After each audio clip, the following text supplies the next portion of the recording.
Hello, আসসালামু আলাইকুম everyone. আমাদের ট্রু গানিকের পক্ষ থেকে সবাইকে শুভেচ্ছা। আমাদের স্ক্রিনের ডান সাইডে যদি পরিচয় পেতে আপনার পরিচয়টা বলবেন প্লিজ। আমি ডাক্তার মোহাম্মদ বিপিন মাহমুদ। আমি অ্যাগ্রো সেক্টর নিয়ে কাজ করতেছি। যেহেতু আমি একজন ভেটেরিনারি ডাক্তার, আমি ট্রিটমেন্টের পাশাপাশি অ্যাগ্রো বিজনেসটা মেনটেন করতেছি। Very good. এবং আপনি আপনাদের লক্ষ্যটা যদি বলেন, একটা তো বিজনেস পারপাসে মানুষ শুধু টাকা কামাই করে টিপিক্যালি, আপনাদের ইউনিক লক্ষ্যটা যদি বলেন। আমাদের ইউনিক লক্ষ্য হচ্ছে তিনটা। প্রথমত হচ্ছে আমরা চাই যে আমাদের নেশনকে আমরা সেফ ফুড সরবরাহ করতে চাই, এবং এই সেফ ফুড সরবরাহ করার জন্য যে বেসিক রিসার্চগুলো করা দরকার, এই বেসিক রিসার্চগুলোই আমরা আমাদের ফার্মে করে থাকি। সুতরাং আমাদের উদ্দেশ্য এখানে যদি আমি খুব সংক্ষেপে বলি তিনটা। প্রথমত বিজনেস, দ্বিতীয় হচ্ছে যে রিসার্চ, এবং তৃতীয়ত হচ্ছে কীভাবে অর্থাৎ কম কস্টে, অর্থাৎ আমরা একটা প্রোডাক্টের যে প্রোডাকশন কস্ট, এই কস্টটাকে ম্যাক্সিমাম মিনিমাইজেশন করে আমরা ম্যাক্সিমাম প্রোডাকশনের দিকে যেতে চাই। কস্টটা কমানো এবং যেটা বলেন সেফ ফুড, যাতে এই কেমিক্যালযুক্ত ফুড, মানে এই সম্বন্ধে একটু কথা বলবেন প্লিজ, যে সেফ ফুড সম্বন্ধে একটু বলবেন। যদি আমি একটা উদাহরণ দিয়ে বলি, যে ধরেন আমার বেগুনের ক্ষেত আছে, আমি বেগুন চাষ করতেছি। এখন আমার বেগুনে পোকা লাগছে। যদি একটা নর্মাল কৃষক করবে কি, যে সেদিন পরের দিন সকালে বেগুনটা বিক্রি করে, সে আগের দিন বিকালে পেস্টিসাইড স্প্রে করতেছে। এবং আপনারা দেখবেন বাজারে অনেক সময় বেগুন হাতে নিলে দেখবেন ওখানে ছোট ছোট স্পট আছে, হোয়াইট আর অনেক ব্রাউনিশ স্পট, এগুলো কিন্তু মেনলি পেস্টিসাইড স্পট। এখন পেস্টিসাইড ব্যবহার করা যাবে না বিষয়টা তা না, ব্যবহার করা যাবে, কিন্তু এই পেস্টিসাইড ব্যবহারটা আমার উইথড্রল পিরিয়ডটা মেনটেন করতে হবে। অর্থাৎ আমাকে পরবর্তী 3 দিন 5 দিন অথবা 7 দিন আমাকে এই বেগুনটা হারভেস্ট করা যাবে না। কৃষক পর্যায়ে এটা করতেছে না, তারা ডাইরেক্ট পরের দিন এটা বাজারে ছেড়ে দিচ্ছে, যার ফলে আমাদের মানে ফুড হ্যাবিটের মাধ্যমে আমাদের শরীরে চলে আসছে। এগুলো কি ধরনের ক্ষতি হতে পারে এখানে? যদি আমি খুব সংক্ষেপে বলি, প্রথমত যে মানে প্রধান ক্ষতি হবে আমাদের কিডনিতে। আমি কিন্তু বলতে গেছি এই যে বাংলাদেশে এটা বাংলাদেশে একটা মহামারীর আকারে, যেমন আমি যদি ভুল না করি, লাস্ট ইয়ারের রিপোর্টে বাংলাদেশে প্রায় 20 লাখ পিপল হচ্ছে কিডনি ডিজিজে ভুগতেছে, এবং পার ইয়ার 10 to 15% এই পপুলেশনটা বাড়তেছে। এর অন্যতম কারণ হচ্ছে প্রতি ইয়ার 10 to 15% বাড়ছে। Wow, that's crazy. এটা হচ্ছে খাদ্য ভেজালের একটাই কারণ। আবার হচ্ছে হিউজ রাসায়নিক ব্যবহার করা, অর্থাৎ আমরা যদি দেখা গেল অনেক সময় ফলের সাইজ বা আমাদের প্রোডাকশন বৃদ্ধি জন্য হিউজ পরিমাণ ইউরিয়া সারটা ব্যবহার করতে বা আদার সারটা ব্যবহার করতে, এটা কিন্তু আমাদের খাদ্যের মাধ্যমে আমাদের চলে আসতেছে। আর দ্বিতীয়ত হচ্ছে এটার ফলে আর একটা সবচেয়ে মারাত্মক যেটা ঝুঁকি হচ্ছে, সেটা হচ্ছে প্রজনন স্বাস্থ্য, মানে অর্থাৎ আমাদের দেখবেন যে অনেকের বাচ্চা কাচ্চা হচ্ছে না।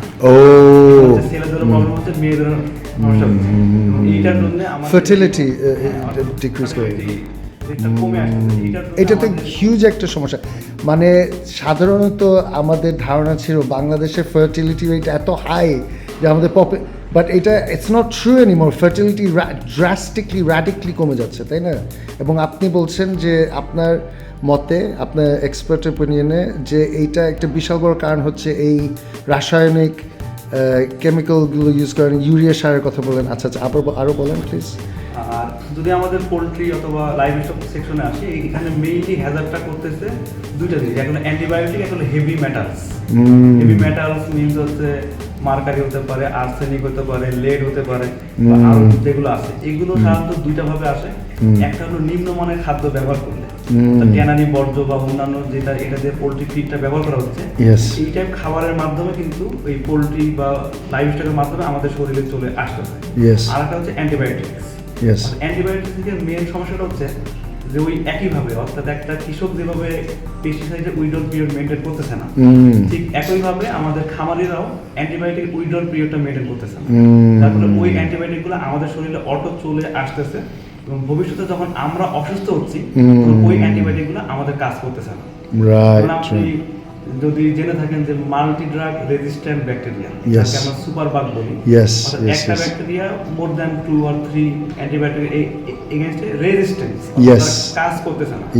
আপনি বিভিন্ন হাসপাতালে রিপোর্ট দেখবেন যে একজন পেশেন্ট, সে হয়তো বা এত অ্যান্টিবায়োটিক লাইফে খায় নাই, তারপর দেখবেন সে 20টা বা 25টা অ্যান্টিবায়োটিক এগেইনস্টে রেজিস্ট্যান্ট। তাহলে এগুলো কোথা থেকে আসলো? মানে যেই অসুখ বিসুখের কারণে অ্যান্টিবায়োটিকটা দেওয়া হচ্ছে ওটা কার্যকরী না, এবং এটা বিদেশেও বিশাল বড় সমস্যা। সুপার বাগ যেটা বললেন, মানে আমার বাংলাদেশের থেকেও মানে বিদেশ সময়টা আইডিয়াটা বেশি, যে এটা একটা বিশাল বড় সমস্যা, এবং এটা দিনে দিনে ওয়ার্স হচ্ছে। কারণ আমরা আপনি অবশ্যই আমার থেকে ভালো বলতে পারবেন বা জানেন, আমি যেটুকু জানি যে এই ভাইরাসগুলো এগুলো তো অনেক প্রাচীন, মানে এগুলো তো ইনফ্যাক্ট অনেকে বলে এটা লিভিং অর্গানিজম না, যাই হোক তারা বেসিক্যালি ইভলভ করে, তারা এই রেজিস্ট্যান্স ক্ষমতা তৈরি হয়ে যায় 1 জেনারেশন 2 জেনারেশন মাথায়, তখন আগের সেটা কাজ করে না, নতুন করে আরও করা দিতে হয়, এবং খালি দিনে দিনে তারা আরও স্ট্রং হয়ে যায়, এবং আমাদের জেনেটিক মিউটেশন ঘটে। জেনেটিক মিউটেশন ঘটার কারণে ওটা আর কি এখানে আসলে মানে অনেক ডিপ নলেজের একটা বিষয় আছে। ইয়েস, আমরা অত ভেতরে না যাই, আমরা খুব মানে সুপারফিশিয়ালি বলি। জি। এখানে একটাই কারণ হচ্ছে, যদি আমার যে অ্যান্টিবায়োটিকটা আমার জীবন বাঁচাতে পারে, ওই অ্যান্টিবায়োটিকটা আমাকে মেরেও ফেলতে পারে। ইয়েস, একটাই কারণ হচ্ছে যে এটার মেইনটেনেন্স পিরিয়ডটা মেইনটেইন করতে হবে। অর্থাৎ একটা অ্যান্টিবায়োটিক যদি আমার 7 দিনের কোর্স হয়, আমাকে 7 দিন এটা কমপ্লিট করতে হবে, তাহলে কোনো সমস্যা নেই। কিন্তু আমি যদি 1 দিন ব্যবহার করি আর 2 দিন না করি, তখন প্রবলেম হচ্ছে। এবং এই সকল উদ্দেশ্য নিয়ে আমাদের সেক্টরগুলো চালানো, যে আমরা যেন নিজেরা করতে পারি, আরো 10 জনকে হেল্প করতে পারি, এবং আরো 100 জনের কাছে এই মেসেজটা ক্যারি করতে পারি। মেসেজটা হচ্ছে এইটাই, আমাদের ট্রু জ্ঞানিকের যে মেসেজটা, ইটস দ্য সেম মেসেজ, যে ফুড মানে হিপোক্রেটিস, ওনাকে বলা হয় দ্য ফাদার, মানে the grandfather of medicine, he is an ancient Greek philosopher. ওনার একটা কোটেশন আছে, আমি প্রায় বলি, ওনার কোটটা হচ্ছে যে let food be thy medicine, অর্থাৎ food is suppose to be medicine, but food has become poison. Why is that the case? এবং অনেক বিষয় আপনি অলরেডি শেয়ার করেছেন, আমাদের ফুড প্রোডাকশনের প্র্যাকটিসগুলো সমস্যা আছে, এবং আলটিমেটলি গ্লোবালি যদি আমরা বলি, এই প্র্যাকটিসগুলো they are not sustainable in the long term. আপনারা জানবেন নিশ্চয়ই, চায়নাতে বিশাল বড় একটা সমস্যা হচ্ছে এই সুপার বাগের সেম কাহিনী, বিশেষ করে পিগ প্রোডাকশনের ক্ষেত্রে এত বেশি অ্যান্টিবায়োটিক দিতে হচ্ছে, বাট কাজই হচ্ছে না, এবং this is a ticking time bomb. স্কলাররা বলেন, আমার ভালোই আইডিয়া, মানে আপনাদের মতো লেভেল আইডিয়া না, বাট সাধারণ জনগণ থেকে মাছ বেটার আইডিয়া হচ্ছে, কারণ আমি অনেক রিসার্চ করেছি, লেখালেখি করেছি এইসব বিষয় নিয়ে, যে this is a ticking time bomb, এবং we have to rethink our food production practices. এইভাবে গতানুগতিকভাবে যদি আমরা চলি, it's disaster, because these viruses are ancient, they are millions of years old, and they can evolve very quickly. Within 1 or 2 generations they evolve, and they create, so আমার English আমার জন্য easier Bangla বলা থেকে, যে কারণে ইংলিশ বলছি, but so এটাই, so আমাদের প্র্যাকটিসগুলো চেঞ্জ করতে হবে, আমাদের ফিলসফি চেঞ্জ করতে হবে। আমি মনে করি যে কীভাবে ট্রেডিশনাল পদ্ধতি মাথায় রেখে মডার্ন পদ্ধতিও ব্যবহার করব, বাট কতটা আমরা নেচারের সাথে খাপ মিলিয়ে আমরা ফুড প্রোডাক্ট প্রডিউস করতে পারি। আমাদের ট্রু জ্ঞানিকের ফিলসফি হচ্ছে we want to B as natural as possible, because nature যদি নেচার তো আল্লাহ, মানে god has created nature, and god অবশ্যই আল্লাহ আমাদের থেকে বেটার জানে। আমরা যেটা মনে করি মডার্ন মানুষ হওয়ার ফলে, মডার্ন সায়েন্সের ফলে, এবং এটা আসলে ওয়েস্টার্ন চিন্তাধারার কারণে, মডার্ন ওয়েস্টার্ন চিন্তাধারার কারণে আমরা অনেক সময় মনে করি we know better then god, we know better then nature, but the long term impacts আমাদের কখনোই আমাদের ধারণা থাকে না, উই আর মানে আমরা প্র্যাকটিক্যালি দেখছি এগুলো লং টার্ম ইম্প্যাক্ট। সো আপনি যদি বলেন একটু। এখানে অবশ্যই যে আমরাও অল টাইম নেচারকেই সম্মান করি, অর্থাৎ Yes. ন্যাচারালি যেটা হবে, ইয়েস, নেচারের এগেনস্টে গেলেই প্রবলেম হবে। যেমন একটা যে এক্সাম্পল দিই, যে আপনি এখন মার্কেটে যাবেন, দেখবেন ড্রাগন ফ্রুটস, দেখবেন বড় বড় সাইজ, ইয়েস, অনেক বড় সাইজ, এবং ইরিগুলার শেপ, ইরিগুলার কালার, ইয়েস, সাম রেড সাম গ্রিন মিক্স, ইয়েস, এটা হচ্ছে অ্যাডাল্টারেটেড ফ্রুট। Adulterated, yes. এখানে হচ্ছে এক ধরনের একটা হরমোন ব্যবহার করা হয়েছে, কি হরমোন ব্যবহার হয়? এটা হচ্ছে লোকাল নেমে তারা বলে যে ইন্ডিয়ান টনিক বা ড্রাগন টনিক বলে, আচ্ছা, but I don't know about the chemical. ও আপনাদের ধারণাই নেই এটা কি আসলে ইউজ করে? ইন্ডিয়া থেকে আসে, ও, yes. না, এটা এনিথিং হতে পারে। এইটা বলে যেটা হয় যে ড্রাগনটা অনেক বড় হয়ে ইয়েস, ফুটবলের মতো হয়। ফুটবলের মতো হয়ে যায়, এবং তার ভিতরে শ্বাসটা কম হয়, চোচাটা বেশি হয়, Yes. এবং কোনো স্বাদ থাকে না, ইয়েস, কোনো স্বাদ স্বাদ নাই, তার Right. ন্যাচারাল স্বাদ নাই। কিন্তু এর থেকে মারাত্মক কথা হচ্ছে যে আমি যতদূর অনেকজনের সাথে কথা বলছি, বিভিন্ন এক্সপার্টের সাথে, তাদের কথা হচ্ছে এইটা খাওয়া আর কার্সিনোজেনিক এজেন্ট খাওয়া সমান। সময় হতেই হবে। তাদের কথা মতো হচ্ছে যে এখানে কার্সিনোজেন আছে এবং এটা ক্যান্সার প্রডিউস করার ক্ষমতা রাখে। প্রথমত আমরা ড্রাগনের ন্যাচারাল স্বাদটা নষ্ট করতেছি, ইয়েস, আমরা মার্কেট নষ্ট করতেছি, আলটিমেটলি মানবজাতির ক্ষতি করতেছি বিভিন্ন Yes. জিনিস প্রোডাকশনে হেল্প করার মাধ্যমে। ইয়েস, কিন্তু আপনি যদি ন্যাচারাল প্রোডাকশনে ড্রাগনে যান, দেখবেন ড্রাগনের সাইজটাও রেগুলার শেপ হবে, ইয়েস, কালারটাও রেগুলার হবে, খেতে অনেক মজার যথেষ্ট সুস্বাদু একটা ফল এবং শরীরের জন্য ভালো। এবং শরীরের জন্য অবশ্যই ভালো। ইয়েস, কিন্তু আমরা এই যে জাস্ট একটু বেশি লাভের আশায়, একটু বা- বেশি লাভের আশায় আমরা টোটাল সেক্টরটাকে ধ্বংস করে ইয়েস, খুবই নামকরা এবং মানে অনেক ইনফ্লুয়েন্সিয়াল একজন ফিলসফার ছিলেন, ওনার নাম ফ্রেঞ্চ ফিলসফার, উনি আসলে মুসলমান হয়েছিলেন বাট ইন্টারেস্টিংলি ওনার নাম রেনে গ্যানো। উনি আলটিমেটলি ইজিপ্টে গিয়ে সেটেল করেছেন এবং উনি খুবই অদ্ভুত একটা মানুষ ছিলেন। যাই হোক, উনি ইন্টারেস্টিংলি বেশিরভাগ লেখালেখি করেছেন অন্যান্য ধর্ম নিয়ে, ইসলাম নিয়ে লিখেছেন বাট মেজরিটি অন্যান্য ধর্ম লিখেছে, but he was Muslim himself. ওনার কথা মেনশন করছি, ওনার একটা বইয়ের টাইটেল হচ্ছে the reign of quantity and the sign of the times ও the science of the times. যাই হোক, ওনার মূল বক্তব্যটা যদি বলি, মানে অনেক বিষয় নিয়ে লিখেছেন, বাট এই টাইটেলে যেটা ক্যাপচার করেছেন উনি, এবং অনেক আগে এটা লিখেছেন, আই থিঙ্ক 1945, গড নোজ, অনেক আগের কথা। So he was way ahead of his time, he was a genius. তো ওনার মূল বক্তব্য হচ্ছে যে মডার্ন লিভিংয়ে what do we emphasize? We emphasize quantity over quality. Same in food production, আমরা এমফাসাইজ করি সাইজ, কত দ্রুত আমার উৎপাদন হবে, কত দ্রুত আমি সেল করতে পারবো, কত দ্রুত আমি টাকা পাবো। কিন্তু সবসময় যে সাইজ এবং কোয়ান্টিটি বেশি হলে যে ভালো, অবশ্যই, কারণ আল্লাহ এগেন একটা নেচার এর মাধ্যমে আল্লাহ একটা সিস্টেম দাঁড় করে দিয়েছে, ওই নেচার এগেনস্টে গেলেই সুনার লেটার আমাদের এই প্রাইসটা পে করতে হবে।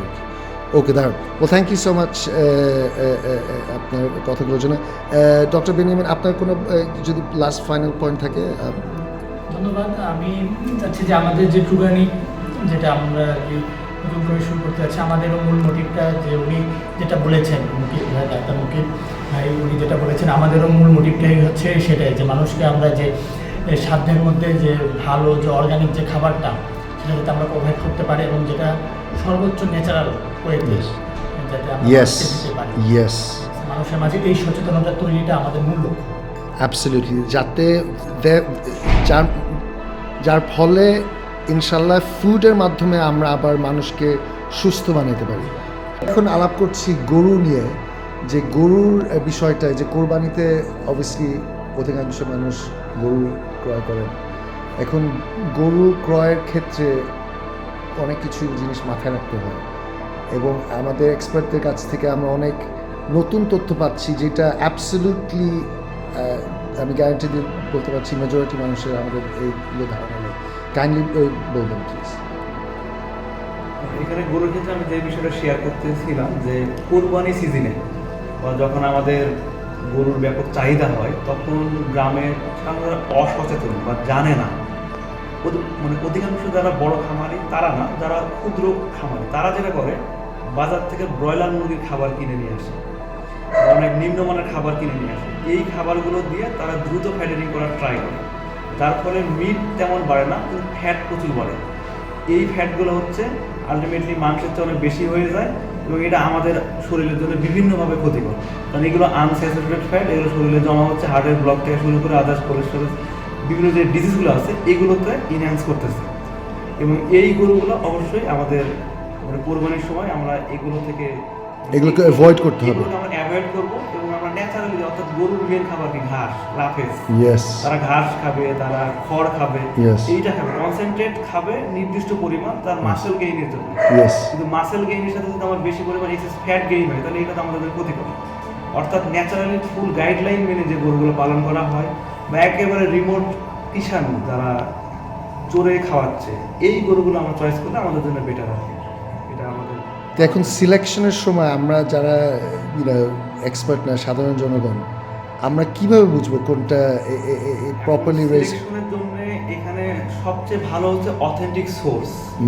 যে আপনারা যদি জানা থাকে যে সাপোজ আপনাদের একটা খামার আছে পরিচিত, তারা হচ্ছে গাইডলাইন মেনটেন করে কোনো প্রকার হ্যাজার্ড ছাড়াই আপনাকে ন্যাচারালি বা একটু আর্টিফিশিয়াল খাবার ইউজ করে আপনাকে গরু প্রোডাকশন করতেছে, যার একটা গাইডলাইন আপনি জানেন, Yes. বা সে আপনাকে বিষয়টা মেনটেন করতেছে, আপনি Yes. এইরকম সোর্স থেকে গরু নিতে পারেন। Yes, এবং আপনি যেটা বলছিলেন যে অলসো পোর্টফোলিও আপনি আপনার গাওয়ার ক্ষেত্রে এটা ক্ষেত্রে হচ্ছে আমার খামারে অল্প কিছু গরু থাকে, ধরেন জি। 20টা বা 30টা গরু আমরা কোরবানিকে টার্গেট করে পালন করি, জি। এবং এই গরুগুলোর অর্ডার আমাদের কাছে আগে থেকেই থাকে, হয়তো Yes. আমাদেরই পরিচিত সার্কেলে 20 জন 30 জন করবে আমাদেরকে গরু দেন, Yes. তখন তাদেরকে আমরা গরুগুলোর সব ডাটা দিয়ে দিই।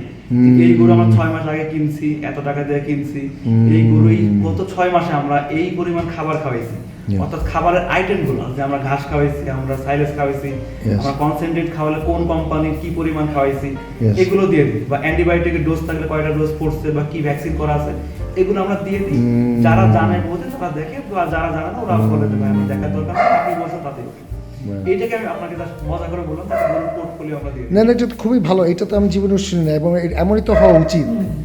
মানে যদি আপনারা মানে আমরা যদি সচেতন মানে ফার্মার হয়ে থাকি এবং আমরা যদি অনেস্ট হয়ে থাকি, তা we should be able to এই তথ্য আমরা প্রোভাইড প্রত্যেকটা ক্যাটেগরি ইন্ডিভিজুয়াল ডাটা আমাদের কাছে থাকা উচিত। থাকা উচিত। এক্স্যাক্টলি। আপনারাও যখন ফার্ম করবেন তখন তো আপনাদের 20টা গরু বা 30টা গরু আসবে, তখন তো আপনাদের টোটাল একটা ডাটা থাকবে যে আমরা এই Yes. গরুকে এত এত জিনিস খাওয়াচ্ছি। Yes, তখন yes. আপনারা আপনাদের কাস্টমারকে দেখাইতে পারবেন যে ভাই আমরা Yes. গত 6 মাসে আমরা গরুকে এই পরিমাণ খাবার খাওয়াইছি, এই আইটেম আছে, আপনি দেখেন যদি আপনার মনে হয় যে এগুলো সেফ তাহলে আপনি নেন, আপনার যদি মনে হয় হ্যাজার তাহলে নেওয়ার দরকার নেই। আর আপনারা যেটা বলছিলেন একটু আগে যে ওই কোরবানি গেলে কিছুদিন পর মানে যেই গরুগুলো বিক্রি হয় না ওগুলো অনেক সময় মারা যায়, তারপর এইটা স্ট্রোক হচ্ছে করে। কি যে দেখা গেল যে এই যে বললাম যে অর্থাৎ অত্যন্ত উচ্চ এনার্জির কিছু খাবারগুলো খাবে, যার ফলে গরুর লিভার ড্যামেজ হয়ে যায়, লাংস বা কিডনি ড্যামেজ হয়ে যায়, তখন দেখা গেল যে ওই টার্গেট সময় গরুটা বিক্রি না হলে 1-1.5 মাস পর গরুগুলো অসুস্থ হয়ে যায়, সার্টেন টাইম পর অনেক গরু মারাও যায়, বা আপনারা অনেক সময় দেখবেন যে কোরবানি হাটে কিন্তু অনেক গরম থাকে, Yes, অনেক yes. পপুলেশন, অনেক মানুষ, এই টেম্পারেচারে অনেক গরু স্ট্রোক করে মারা যায়, কারণ তারা যে ঘরে পালন হয় এখানে ফ্যান থাকে বা ঠান্ডা আবহাওয়া থাকে, তারা অনেক পরিমাণ খাবার খায়, তো ওই খাবারটা অনেক সময় অনেক গরু এই টেম্পারেচারটা নিতে পারে না, স্ট্রোক। আপনি যেটা বলছিলেন একটু আগে আমরা মানে রেকর্ড করার আগে যে মানে আমাদের বাপ দাদার আমলে শোনা যেত না এমন, বা খুবই রেয়ারলি শোনা যেত যে গরু এমন স্ট্রোক করে মারা যাচ্ছে, তাই না? বাট এখানে একটা কমন ফ্যাক্টর হয়ে গেছে। আপনার পয়েন্ট হচ্ছে যে গরুদের, আমি যদি সঠিকভাবে বুঝে থাকি, গরুদের এমনভাবে লালন পালন করা হচ্ছে এখন, মূল উদ্দেশ্যটা হচ্ছে যে কত দ্রুত কত ফ্যাট মানে বড় করা যায়, এবং এদের হেলথের প্রতি কোনো চিন্তা নাই। গরুর ক্ষেত্রেও তাদের হেলথের কথা কোনো চিন্তা হচ্ছে না, মানুষ ক্ষেত্রেও না, সো সবাই ক্ষতিগ্রস্ত আলটিমেটলি। এইখানে তো বিষয়টা এমনই, এখন ধরেন যে সাপোজ কেউ কর্পোরেট লাইফ লিভ করে, তার বাসায় এসি আছে, তার অফিসে এসি আছে, ইয়েস, সে এসির মধ্যে থেকে অভ্যস্ত। Yes. এই লোককে যদি হুট করে নিয়ে গিয়ে একটা রোদে মাঠে যারা কাজ করে Yes. এদের সাথে থেকে কিন্তু তারও কিন্তু অনেকটা মানে comfort মরে হবে যাবো। না, এবং সে দেখবে আমরা মরে যাবো। হাঁপাচ্ছে বা এই হচ্ছে, এখন আমরা মানুষ হয়ে গেছি কর্পোরেট, গরু হয়ে গেছে কর্পোরেট। এখন একটা গরু যে মাঠে যাবে বাইরে খাবে এই সুযোগ তো তার নাই, Yeah. কারণ সে জন্মের পর থেকে ঘরের মধ্যেই আছে। Right. এখানে দেখা গেল সে মানে ওটা এসি না, কিন্তু গরু সাপেক্ষে ওটা এসি বলা যায়, তার 24 ঘন্টা ফ্যান ফ্যান চলছে, ইয়েস ইয়েস ইয়েস, একটা গরু 24 ঘন্টা ফ্যান পাচ্ছে, মানে একটা মানুষের এসি পাওয়ার সমান। Yes. ওই গরুটা যখন হাটে আসবে তখন তার জন্য স্টক করা স্বাভাবিক, স্বাভাবিক। কিন্তু এই গরমটা দিতে পারবে না। রাইট, যে কারণে এইটা একটা পয়েন্ট। আর দ্বিতীয় ইয়েস পয়েন্ট হচ্ছে যে আমাদের ওই গরুগুলো ম্যাক্সিমাম হলো অস্ট্রেলিয়ান জাত। ইয়েস অস্ট্রেলিয়ান যে জাত তার যে নেটিভ বা তার যে নেচার, ও তো কোল্ড টেম্পারেচারে বড় হয়ে থাকে, ওই তো আর Right. আমাদের দেশের হিউমিড এন্ড হট এই humidity তো নিতে পারে না, right. এই কারণে অনেক গরু স্ট্রোক করে। এবং যেটা বলতে চাচ্ছিলাম যে আমাদের ট্রুগ্যানিকের ফিলসফির ক্ষেত্রে যদি বলি, যদি ডক্টর বিনিয়ামিনও একটু বলেন যে this is another reason why আমরা এমফাসাইজ করছি যে ন্যাচারাল পদ্ধতিতে অর্গ্যানিকলি ট্রুগ্যানিকলি লালন পালনের অনেক বেনিফিটস। আমরা হয়তো খুব মোটা মানে এমন চকচক মানে যেটা আসলে এটা সারফেস লেভেলে সুন্দর, বাট আমরা চাচ্ছি সারফেস লেভেলেও সুন্দর আর আসলেই এটা স্বাস্থ্যসম্মত। একটু বলবেন প্লিজ। এখন আমাদের অর্গানিক টুগানিকের যেটা মেইন পারপাস যে অর্গানিক ফুড। Yes. এর জন্যই যে আমাদের যে কাউ শেডটা আমরা ডিজাইন করেছি আর কি, ক্যাটেল ফার্মিং এ আমাদের যে ক্যাটেল শেড, সেখানে আমরা গরুকে যে একটা পর্যাপ্ত স্পেসের একটা বিষয় আছে। Yes. এবং ওই আমাদের যে গরুগুলো থাকবে সেগুলো যাতে পর্যাপ্ত একটু চারণভূমি Yes, হাঁটাচলা করতে পারে। হাঁটাচলা করতে পারে এবং তাদের যে অ্যাকচুয়াল যে গ্রোথটা Yes. কথা সেটা যাতে Yes. হতে পারে সেই অনুপাতে সর্বোচ্চ আধুনিক রূপে আমরা সেটা ডিজাইন করছি। এক্স্যাক্টলি। আমরা চাচ্ছি যে আমরা ফিল্ড লেভেলেও সেই অনুপাতে যে গরুটা পাবো সেটাকে আমরা যথাযথভাবে নার্সিং করব ইয়েস আমাদের খামারে। ইয়েস এভাবে আমরা আর কি মানুষকে একটা যথাযথ যে অর্গানিক ফুড যে প্রোভাইড করবে Yes. সেটা আমরা আর কি আমরা কর্পোরেট গরু থেকে সরে এসে আমরা খাঁটি গরু চাচ্ছি। হ্যাঁ আমরা খাঁটি গরু ওকে দারুন, থ্যাংক ইউ এভরিওয়ান, আল্লাহ হাফিজ ভাই।